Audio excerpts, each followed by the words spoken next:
Small but big bike. Ganda, naka-Olins. Ito pala to, it's ano to sa stainless, no? Ay ano, Yan. tawag to, titanium pala ang tawag dito. Guys, ito, naka-Olins siya, Olins. Pati pala dito, may shock pa pala dito. E-tile jet, right? E-tile jet pala tawag.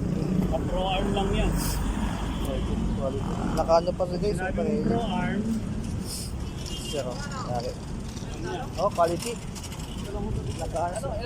E-tile jet, 220cc. Naka-ano to, naka-probic, oh. 200cc lang yan, bro. Naka-Olins pa. Ay, 200cc. Quality, oh. Ano yung sir, binili mo ganyan na yan sir? Ganyan na siya? Naka-set up, hindi, naka... Ganyan na yan, pero sinetapan ko. Ito. Magkano to sir? 72? Olins? 72. 1,000. 78. 78. Tapos ito, 870 plus. Ito, ano, magkano?